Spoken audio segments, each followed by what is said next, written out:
외국인 대거 탈출 충격 외환위기 온다. 바로 중국에 대한 이야기입니다. 순간적으로 여러분, 아니 중국이 외환 보유액이 얼만데 무슨 외환 위기가 와, 이렇게 순간적으로 여러분들 말씀하실 수 있는데요. 일단 이 지표부터 먼저 보시지요. 한 달 새에 말입니다. 중국 증시에서 외국인들이 순매도한 금액이에요. 이게 8월 한 달이거든요. 120억 달러나 됩니다. 120억 달러. 엄청나죠? 예, 실제입니다. 실제. 이게 중국 전체도 아니고 홍콩까지 포함을 시킨 것도 아니고요. 상하이하고 선전만 포함을 했을 때 8월 한 달 동안 120억 달러가 빠져나갔어요. 그러니까 중국 증시는 어떻게 돼요? 수익률이 완전히 꽝이죠. 꽝. 상해 증시 같은 경우는 올해 수익률이 0.11%밖에 안 되고요. 선전 증시 수익률은요 마이너스 6.29%입니다. 뭐 선전 같으면 일반적으로 기술주 중심, 우리 같으면 코스닥이라고 할 수 있는 곳인데 여기는 마이너스 6.29예요. 반면에 나스닥 보세요. 나스닥. 나스닥은 말입니다. 35%의 상승률이 있었습니다. 예. 그러면 여러분은 중국 증시에 투자하시겠습니까? 아니면 미국 증시에 투자하시겠습니까? 그것도 아니면 한국 증시에 투자하시겠습니까? 한국 증시도 지금 코스닥이 보면 말입니다.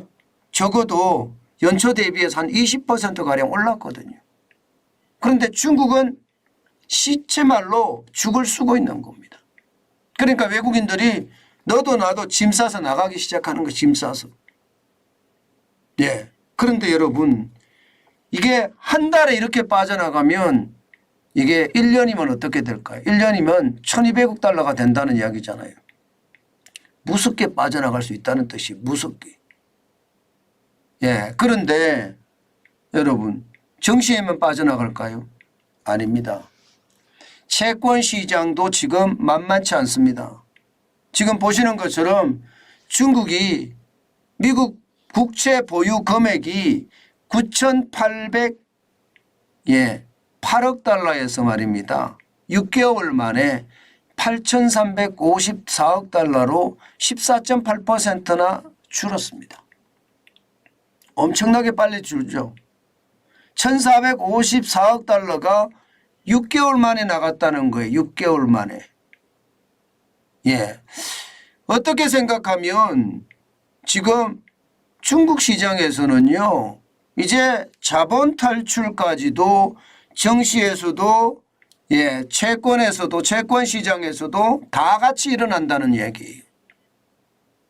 이렇게 되면 여러분, 직접 투자 시장은 어떨까요?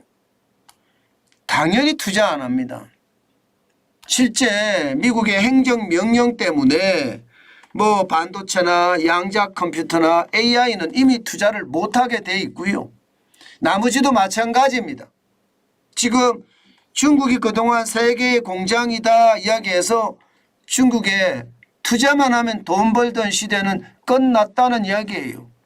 모두가 공장 철수, 그리고 동남아로 이전, 심지어는요 모국으로 돌아갑니다. 이제 중국은 더 이상 기회가 아니다. 심지어는요 외국계 다국적 기업의 CEO들이요 이제 중국에 대한 환상 버렸다 이런 말까지 하거든요. 그러면 직접 투자 시장도 급속하게 냉각이 되면서 시장의 어떤 탈출이 더 빨리 일어날 수 있다는 이야기입니다. 그러면 여러분, 그러면 이런 속도로 만약에 간다면요 외환보유고 괜찮을까요? 지금 중국의 외환보유고는 3조 2천억 달러입니다. 3조 2천억 달러.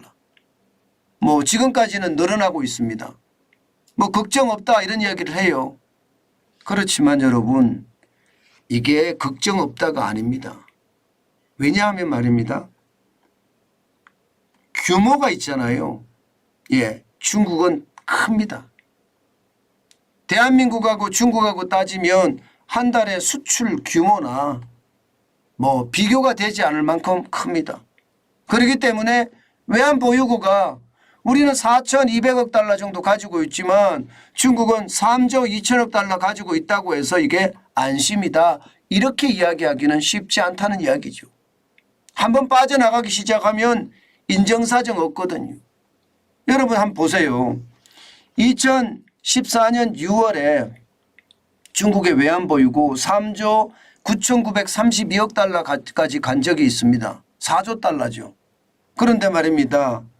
1년 반 만에 말입니다. 1년 반 만에 적어도 말입니다. 1조 달러가 빠져나갔어요. 1조 달러 가까이가. 1년 반 만에. 1년 반 만에 1조 달러 가까이가 빠져나간다는 건 여러분 그만큼 말입니다. 순식간에 이게 무너질 수도 있다는 이야기예요. 오죽했으면 여러분, 오죽했으면 중국이 말입니다. 중국 외화 지준율을 낮췄을까요? 외화 지준율을 낮춘 이유는 시장에 외화가 부족하기 때문에 외화를 푼다는 거예요. 그런데 더 심각한 것은요. 아니 외환 보유고 풀만 되지 왜 외화 지준율을 낮출까요? 여기에도 이제 의구심이 굉장히 많이 듭니다. 외화 지준율이라는 것은 일반 은행들 내지는 국유은행들이 외화를 일정 비율 이상 가지고 있어야 된다는 거 그걸 낮춰줬다는 거거든요. 2021년 12월까지만 하더라도 9% 정도 보유액의 9%를 외화 지준율로 보유해라 이렇게 됐는데 2022년 4월이죠. 8% 9월에 6%까지 낮췄는데 이번 달에는요. 9월 15일부터는 4%까지 낮춥니다. 그러면 2006년 9월처럼 지금 외화가 굉장히 어렵다는 이야기가 되는 겁니다. 저는 이것을 보면서요. 지금 중국 시장에 대한 위협 그리고 외환에 대한 위기 당연히 있다고 생각을 합니다. 그 정도로 말입니다. 중국은요. 지금 안간힘을 쓰고 있다. 저는 그렇게 생각을 해요. 안간힘을 쓰고 있다. 실제로도 위안 달러 환율에서도 지금 나타나거든요. 지금 말입니다. 지준율을 낮췄는데도 여러분 보세요. 8월 16일에 7.2931이었거든요. 지준율을 낮췄는데도 별로 안 떨어집니다.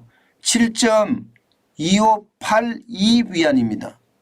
그런데 더 웃긴 것은 그 다음날 9월 1일 날은 7.2646위안이에요. 지준율을 낮춰도 외환은 계속 빠져나간다는 뜻이잖아요. 그죠? 왜? 더 많은 위안화를 주고 달러를 사야 된다는 뜻이에요. 더 많은 위안화를 주고.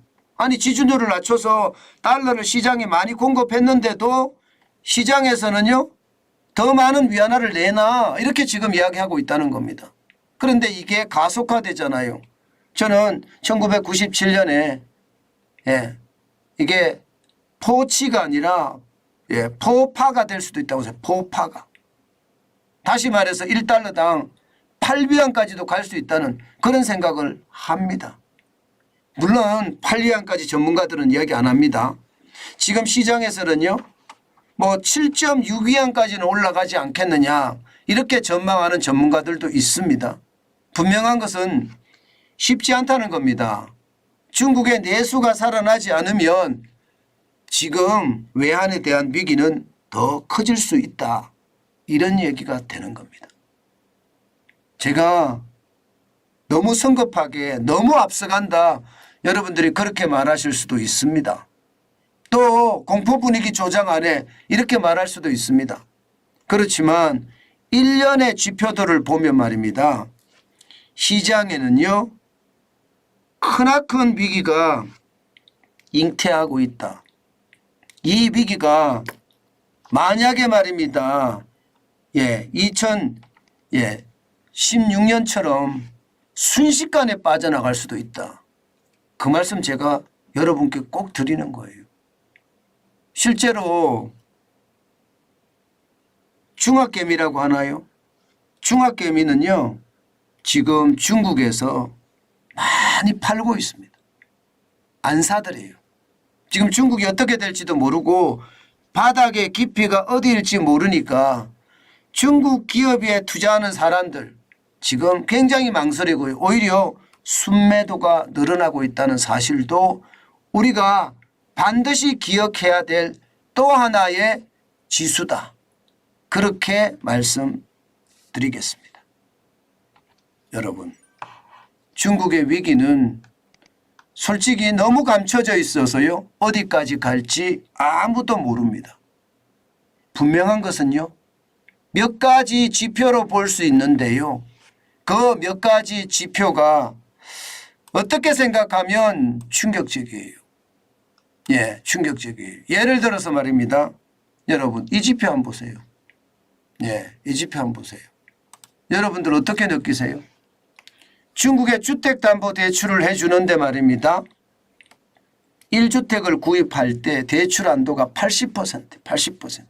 게다가 가상금리를 0.2%포인트 깎아준대요.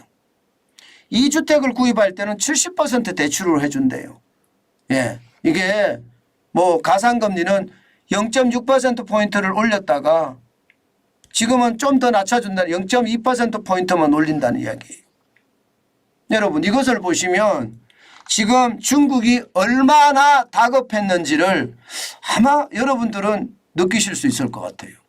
다른 거 다 빼고요. 금리 인하하고 개인소득세 인하하고 뭐 난리를 치지만 저는 이거보다 더 파격적인 건 없다고 봅니다. 예, 이게 뭐 대출도 황청 늘려주고 말입니다. 여기에다가 예, 대출 금리도 확 내려주고 오죽했으면. 지금 이렇게 안 하면 중국의 부동산 기업들이 줄줄이 무너지고요. 그 결과 부동산이 금융을 치고요. 금융이 실물을 치고요. 실물이 결국은 외환위기를 저는 가져올 수도 있다 하는 그런 생각을 한다는 뜻입니다. 일단 나오는 지표를 보면요. 진짜 무섭다. 저는 이 생각 여러 번 하고 있습니다. 여러분들도 이 지표를 보면서 제 얘기를 많이 참고해 주셨으면 좋겠어요. 많이 참고. 그냥 단순하게 참고하지 마시고 진짜 많이 참고해 주셨으면 좋겠어요. 예, 요즘은 시장을 제가 볼 때마다도 많이 놀라거든요. 근데 그 놀라움이 지표가 나올 때마다 현실이 된다는 것. 실제로 저는 눈에 보입니다. 그렇기 때문에 여러분 더더욱 조심해야 된다. 제가 그 말씀 또 한 번, 요즘 제가 또 한 번이 많죠? 또 한 번 드립니다.